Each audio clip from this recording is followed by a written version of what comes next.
Good morning students. इससे पहले हमने एक टॉपिक किया था वैद्युत द्विध्रुव की अक्षीय रेखा पर स्थित वैद्युत क्षेत्र की तीव्रता। इसी का सेकंड पार्ट है वैद्युत द्विध्रुव की निरक्षीय रेखा पर स्थित वैद्युत क्षेत्र की तीव्रता। ये टॉपिक भी बहुत इंपॉर्टेंट है। पेपर में मैंने आपको पहले भी बताया है कि दोनों में से एक टॉपिक पक्का पूछा जाता है। तो देखिए, माना कि बिंदु P वैद्युत द्विध्रुव ए बी की लंब अद्रक रेखा पर उसके मध्य बिंदु O से R मीटर की दूरी पर स्थित है। डायग्राम के साथ समझते हैं। ए बी क्या है? एक वैद्युत द्विध्रुव है।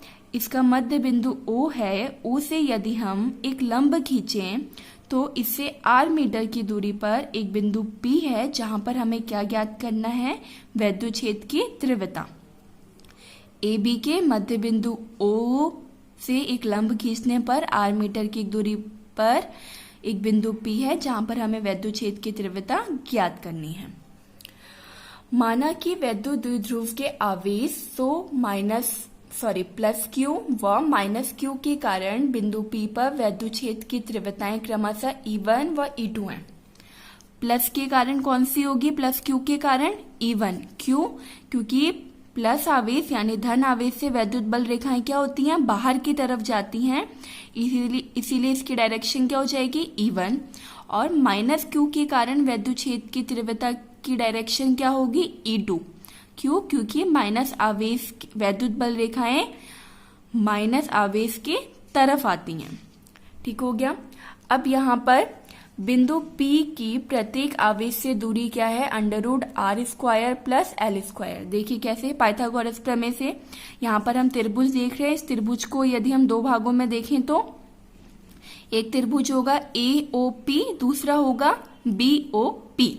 अब यहाँ पर हमें पता है पाइथागोरस प्रमेय, कर्ण का स्क्वायर बराबर आधार का स्क्वायर प्लस लंब का स्क्वायर। आधार कितना है? l² हो जाएगा। लंब कितना हो जाएगा? r²। तो कर्ण कितना हो जाएगा? √r² plus l²। यहाँ पे बताया है आपको मैंने। कर्ण स्क्वायर बराबर आधार स्क्वायर प्लस लंब स्क्वायर। आधार कितना है? l²। लंब कितना है? r²। कर्ण का स्क्वायर दूसरी साइड भेज देंगे तो क्या हो जाएगा? √l² plus r²। अब देखिए, हमें पता है E बराबर क्या होता है? वैद्युत क्षेत्र की तीव्रता का फॉर्मूला E बराबर 1/4πε0 Q/r²। तो हमें यहाँ पर केवल क्या करना है? जो हमारी नई वैल्यू आई है R की, उसको पुट करनी है। तो नई वैल्यू हमारी क्या आई है? E1 बराबर क्या हो जाएगा? 1/4πε0 Q/√r² प्लस l² का होल स्क्वायर। अब यहाँ पर स्क्वायर से अंडर रूट क्या हो जाएगा? कैंसिल। तो यहाँ पर हमें क्या मिलेगा? E बराबर 1/4πε0 Q/r² प्लस l²। डायरेक्शन क्या है? B से P की तरफ, बाहर की तरफ। इसी प्रकार E2 हो जाएगा हमारा 1/4πε0 Q/√r² प्लस l² का होल स्क्वायर। यहाँ पर भी अंडर रूट से स्क्वायर क्या हो जाएगा? कैंसिल। E2 बराबर क्या आ जाएगा? 1/4πε0 Q/r² प्लस l²।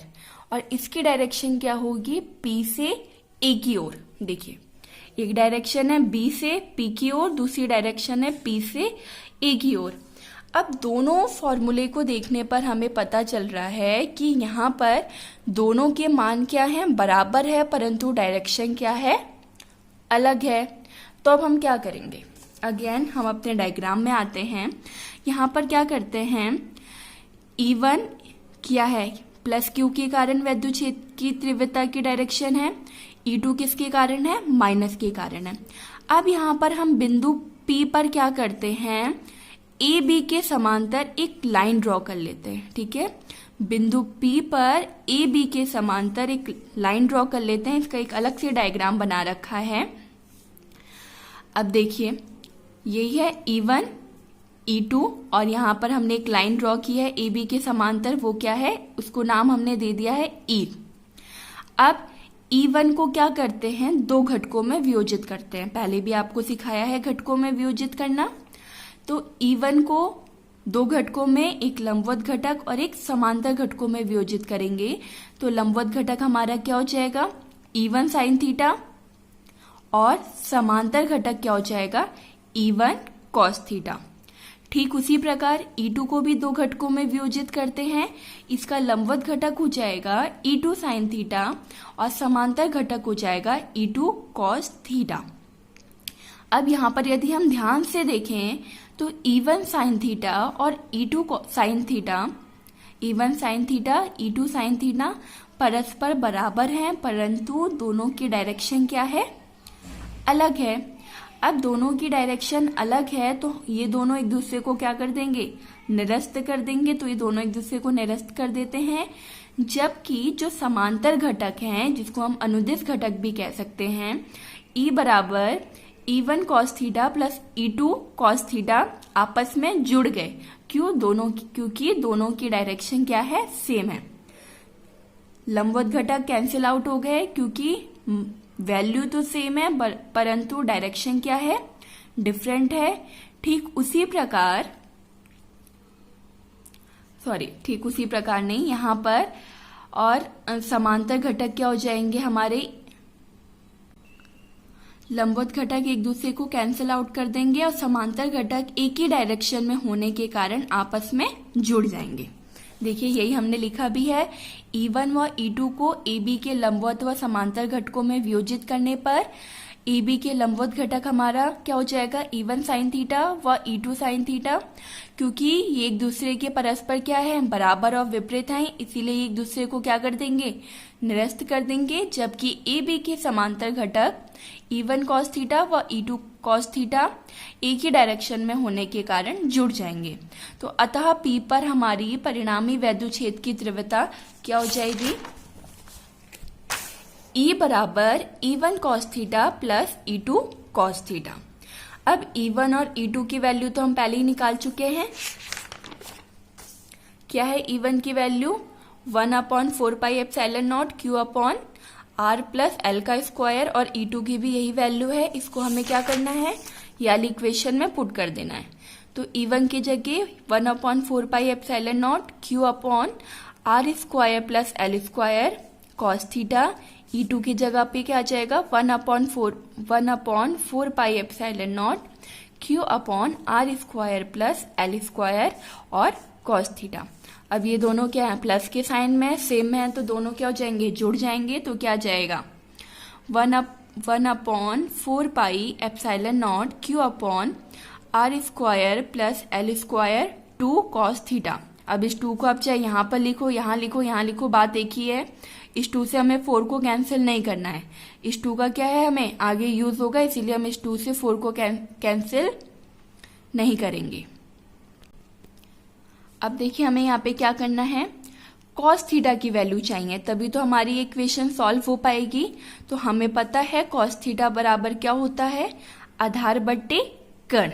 तो अब हम अपने त्रिभुज में जाते हैं, डायग्राम में देखते हैं आधार कितना है। चाहे हम ये वाली त्रिभुज को ले सकते हैं या ये वाले त्रिभुज को भी ले सकते हैं। मैंने यहाँ पे ये वाले त्रिभुज की बात कर रखी है। तो यहाँ पे आधार कितना है, AO क्या हो गया हमारा आधार, और लंब के कर्ण आधार, और हमें क्या चाहिए यहाँ पे कर्ण। आधार कितना है AO जिसकी वैल्यू है L, और कर्ण कितना है AP जिसकी वैल्यू है √r square plus L square. तो हमने क्या कर दिया, आधार बट्टे कर्ण, आधार की जगह L आ गया और कर्ण की जगह हमारा क्या आ गया, √L square plus R square. अब R आगे रहे या पीछे रहे कोई फर्क नहीं पड़ेगा हमारे इक्वेशन पे।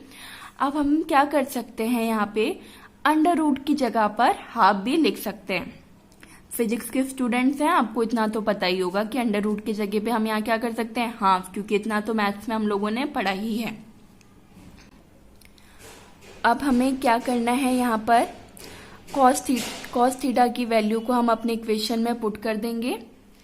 तो क्या हो जाएगा, 1/4πε0 Q/r square plus L square, 2 वैसा ही रहेगा, और कॉस थीटा की जगह क्या आ जाएगा, L/r square plus L square का हाफ। अब यहाँ पे हम क्या कर सकते हैं, ये दोनों सेम है, इसकी पावर 1 है, इसकी पावर क्या है, हाफ है। अब देखिए हमने क्या किया, 1/4πε0 2ql को हम एक साथ लिख देंगे और यहाँ पे ये दोनों आपस में क्या हो जाएंगे, जुड़ जाएंगे, 1 + हाफ।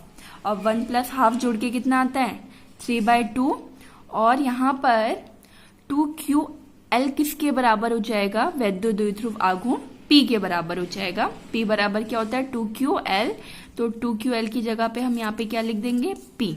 तो हमारी इक्वेशन क्या हो जाएगी, E बराबर 1/4πε0 E बराबर 1/4πε0 P/r² + l² की पावर 3/2। अब सिंपल हमें क्या करना है, यहाँ पर यदि हम मान लें कि हमारा L का मान जो है वो R की तुलना में बहुत कम है या बहुत छोटा है, यानी कि L is small than R, तो हम क्या कर सकते हैं, l² को R की तुलना में नगण्य मान सकते हैं, यानी उसकी जगह पे हम क्या रख सकते हैं, वैल्यू 0। तो इस इक्वेशन में हमें क्या करना है, L की जगह पर 0 रखना है। तो L की जगह पे 0 रखेंगे तो क्या हो जाएगा, E बराबर 1/4πε0 P/r² की पावर 3/2। यहाँ पर 2 से 2 क्या हो जाएगा, कैंसिल। तो हमारी इक्वेशन क्या आ जाएगी, E बराबर 1/4πε0 P/r की पावर 3 और मात्रक क्या होता है, न्यूटन प्रति कूलम। तो यहाँ पर हमारा क्या हो गया, इक्वेशन सॉल्व हो गई। निरक्षीय स्थिति पर वैद्युत क्षेत्र की तीव्रता का फॉर्मूला निकल गया है। अब ये दोनों टॉपिक आप लोगों को दोनों टॉपिक ही आपको बहुत अच्छे से प्रैक्टिस के साथ याद करना है और अपनी कॉपी में लिखना भी है, क्योंकि पेपर में दोनों में से एक टॉपिक पूछा जाता है।